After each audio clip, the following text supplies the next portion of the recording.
Bonjour à tous et à toutes. Toujours dans la partie modélisation, je vais parler maintenant des appuis, puisqu'il s'agit bien d'un réservoir surélevé, donc le radier qui représente la fondation appuyé directement sur le sol. Donc je vais isoler ici en cliquant sur modifier sous structure nouvelle fenêtre.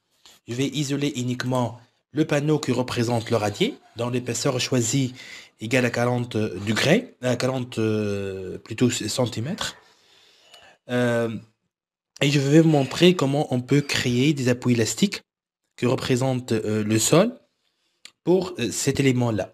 Bien sûr, on va considérer que le sol comme étant un matériau élastique et donc on va remplacer le sol dans le cas réel par des ressols dont on définit le raideur des ressols K en fonction des caractéristiques du sol considéré.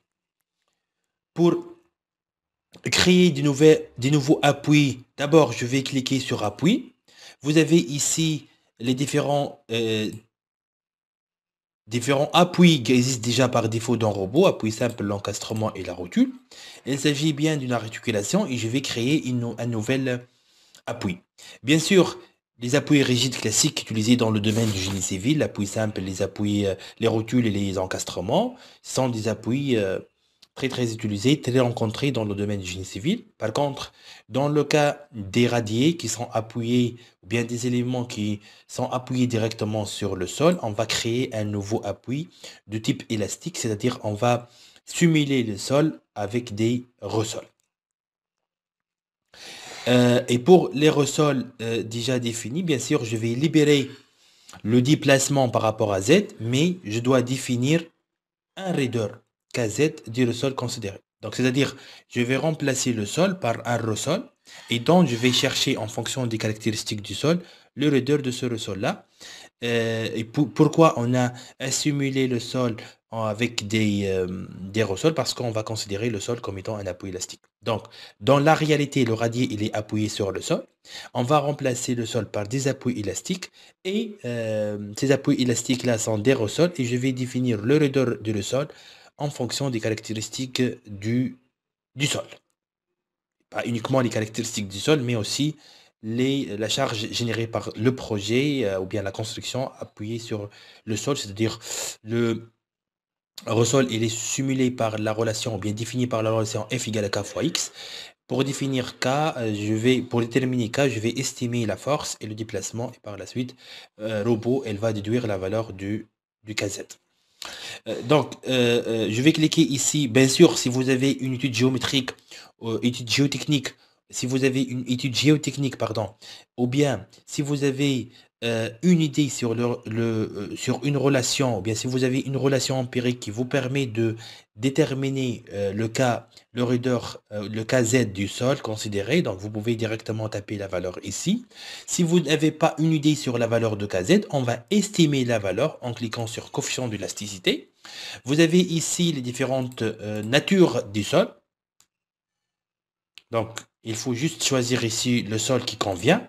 Ou bien sûr, vous pouvez choisir n'importe quel sol et vous pouvez ici modifier les paramètres essentiels mécaniques du sol afin d'estimer bien sûr ou bien de s'approcher du sol qui existe dans la réalité. Donc, si vous avez effectué une étude géotechnique, vous connaissez le sol d'appui, les caractéristiques mécaniques telles que l'angle de frottement, la cohésion et le module d'élasticité et coefficient de Poisson, et les caractéristiques physiques telles que la masse volumique. Vous pouvez modifier les valeurs ici afin de simuler le sol réel. Type de la fondation, il s'agit bien d'une fondation surfacique, euh, un radier général. Euh, le sol, est-ce que le sol ou bien l'appui, est-ce qu'il est souple ou bien rigide? Le cas le plus défavorable, il s'agit bien d'une appui rigide, souple. Le cas le plus défavorable, il s'agit bien d'une appui souple.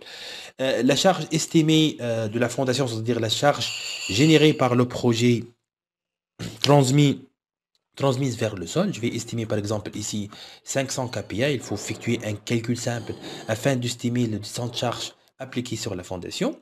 Les dimensions du radier. Vous avez ici un radier de longueur 12 mètres.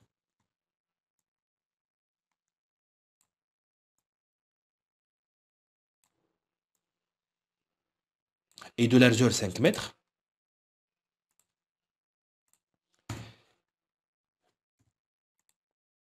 Et vous avez ici la valeur de KZ qui a été déjà estimée par robot.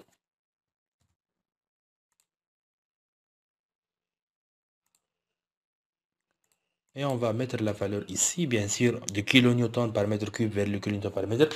Je vais utiliser après un maillage carré de dimension 1 mètre. Donc cette valeur-là multipliée par la surface pour avoir la valeur en kilonewton par mètre linéaire.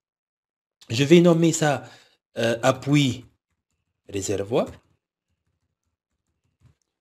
Et je vais ajouter cet appui-là et je l'applique, bien sûr, il s'agit bien d'une appui surfacique. Et je l'applique pour le réservoir, ou bien pour le radier déjà considéré. Il s'agit bien d'un appui surfacique, bien sûr.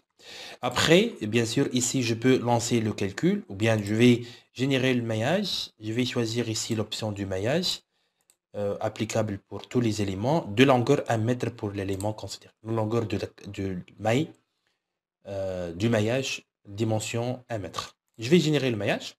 Bien sûr, le calcul se lance automatiquement.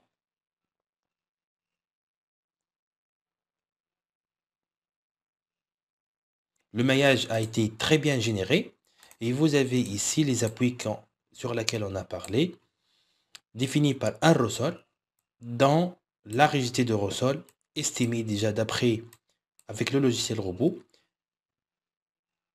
Et l'objectif, bien sûr, de la modélisation, c'est de créer un modèle qui décrit la réalité.